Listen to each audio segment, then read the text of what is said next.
Hello Gemini, Sun, Moon, Rising, and Venus signs. Kamusta kayo? Sana po ay nasa mabuti kayong kalagayan. Welcome back po sa Star Tarot. Kung bago kayo dito, welcome din kayo. Thank you for your support. I truly appreciate it. God bless you all. Maraming salamat, Gemini, for the likes and subscribes ninyo, pati na rin sa mga comments na iniiwan ninyo. Maraming thank you. With the Two of Pentacles energy, Gemini, multitasking kayo. No, marami kayong laging ginagawa. You are always preoccupied, no? To the extent na siguro hindi nyo na naaalagaan ang inyong sarili. Okay? So, siguro marami kayong iniisip, marami kayong ginagawa, maraming task at hand, no? Kaya talagang nagmo-multitasking kayo. There could also be choices na kinakaharap ang iba sa inyo sa ngayon. Maaring merong mga opportunities out there at kailangan ninyong mamili, no? So, maaring yan din ang sitwasyon ng iba sa inyo. Kaya, maaring nalilito kayo, naguguluhan din kung alin na yung kukunin ninyo. With the Knight of Wands energy, parang nasa protective energy kayo rito. Maybe you are protecting yourself, you're protecting your property, you're protecting your material possessions, you're protecting your ideas, maybe you're protecting your plans, no? So, maybe ganon ngayon ang approach ninyo sa buhay. So, which is good. Kasi kung pinaghirapan nyo yan, sa inyo yan, dapat lang nabantayan ninyo yan, dapat lang na alagaan ninyo yan. Lalo-lalo na kung meron talagang trust, diba, na maring may gustong mag-sabotage sa inyo. Kaya, ayan, bantayan ninyo.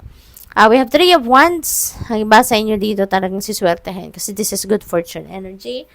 Lalapitan kayo ng swerte, babalutin kayo ng swerte. Kaya, since this is also an implementation stage, no, siguro ngayon magsisimula na kayong mag-roll out na kung ano man ang mga plano ninyo at makakaasa kayo na magiging maganda ang resulta niyan. Kasi this is good fortune, so magsisimula kayong i-roll out ang mga plano ninyo habang nandiyan ang swerte sa inyo, so which is really good. Diba? Talagang makakaasa kayo na it will be smooth sailing at saka siswertehin kayo. There will be success, no? With the Knight of Cups, meron ditong manliligaw siguro sa iba, sa inyo, Gemini. This is an offer of love, no? Meron ditong maaari manliligaw, meron magpapahayag ng kanyang romantic interest sa iyo, meron magbibigay ng mga flowers, chocolates, love notes, magpapadala ng mga sweet na mga reels, siguro baka meron din friendship, no? Baka meron bagong friendship din na mabubuo dito between you and another person. So, pwedeng new love connection na mabubuo dito or bagong friendship. So, either or baka both, diba? So, depende sa inyong sitwasyon.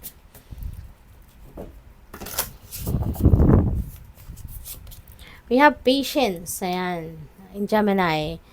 This is a very important reminder para sa inyo, no? Na sometimes kailangan natin magpasensya at maaring sa ngayon yan ang kailangan ninyong gawin. Be patient kasi hindi lahat ng gusto natin na makuha natin sa timeline na gusto natin ay ibibigay sa atin, 'di ba? Kaya kailangan natin magpasensya. Sa ngayon, kayo nang kailangan ninyo. Huwag na nating i-push ng i-push kung ano yung gusto nating mangyari, huwag na nating ipilit, no, kung ano man yung gusto nating mangyari. Kasi mas lalo lang masisira yan, mas lalo lang lalayo yan, mas lalo lang magkukomplikado ang sitwasyon. Kaya, just be patient and learn to surrender. Okay? Surrender to God. Surrender to the natural ebb and flow of life and allow the destiny to unfold organically. And you will see na mas magiging magaan ang journey ninyo. You will see na mas magiging smooth sailing ang lahat. No? What else? We have healing. Wow. So, maybe ang iba sa inyo dito, physical ailments, no? Ang bit-bit. Kaya, healing is going to come towards you. Papadalhan na kayo ng healing powers, healing energy, ng divine universe, no? So, magiging maayos na din ang inyong pakiramdam. Gratitude, ayan. So, this is a reminder din sa inyo to always be grateful, always project gratitude attitude, no? Sa kahit anumang biyaya ang dumating sa buhay ninyo, sa kahit anuman ang mga blessings na dumating sa buhay ninyo, maliit man o malaki, simple man o bongga yan, regardless kung ano man ang hitsura niyan, that is a blessing. So, dapat nating ipagpasalamat. Kasi when we are projecting gratitude, no, makikita ninyo na mas maraming swerte ang dadating, mas maraming abundance, prosperity, mas maraming blessings. Okay? We have wisdom. Gemini, napakagaling nyo na. Marami na kayong alam sa buhay. Marami na kayong natutunan. Maybe you are already seasoned in life in terms of life experiences. Kaya, ang dami mo nang alam, no? At ang mga natutunan mo na yan, yan ang i-apply ninyo sa inyong mga sitwasyon sa ngayon. Yung mga natutunan ninyo, yan ang magagamit ninyo ngayon para maging magaan ang iyong buhay, para mas magtagumpay na kayo, or ma-carry out nyo na kung ano man ang mga pangarap ninyo. No? What else?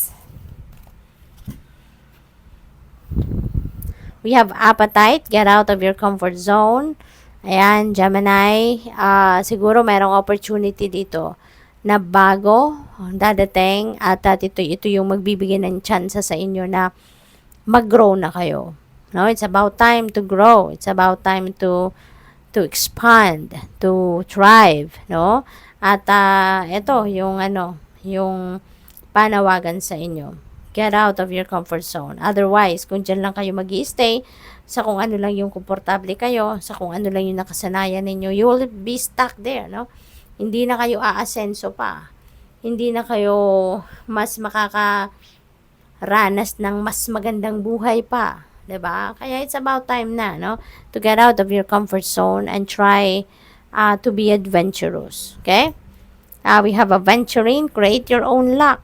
'Di ba? Kung hindi kayo swertehin sa buhay, sa paghahanap ninyo ng swerte sa kung saan, di kayo ang gumawa ng sarili ninyong swerte. Diba? You can. Kasi alalahanin ninyo na you have your talent, your skills and gifts. So, gamitin ninyong yan para makagawa kayo ng sarili ninyong swerte. Diba? Makagbigay kayo ng makagawa kayo ng sarili ninyong ng oportunidad, no? Para sa sarili ninyo. Yung ganon. So, what else? We have Iolite. Ayan, shift. Shift your money mindset. Okay? Kasi siguro, negative, no? Ang money mindset ng iba sa inyo rito. So, change it to something prosperous and abundant, no? Doon tayo mag-focus sa positibo. Para nang sa gayon, mas maraming pera ang dumating sa'yo. Diba? If you are projecting positive mindset, lalo-lalo na pagdating sa pera, sigurado, ito yung mahahatak ninyo. Mas maraming pera, diba? You will be prosperous, you will be abundant, kasi yun ang pinoproject ninyo na energy. So, yun ang imamatch sa inyo ng universe, diba? So, what else? We have smoky quartz, let it go. Lahat ng negative, let go muna. Lahat ng hindi maganda ang vibe na hatid sa buhay ninyo, let go mo na yan. So, time to do some kind of reflection then, no? It's time to reflect. It's time to contemplate, no? Tignan ninyo kung ano yung mga hindi na napapakinabangan, ano yung mga negatibo ang epekto sa'yo, let them go. Okay? Para na makapag-welcome kayo ng mas positibo, mas mabuti at mas magandang sitwasyon. Good luck sa'yo. Thank you for watching. Love and light. Namaste.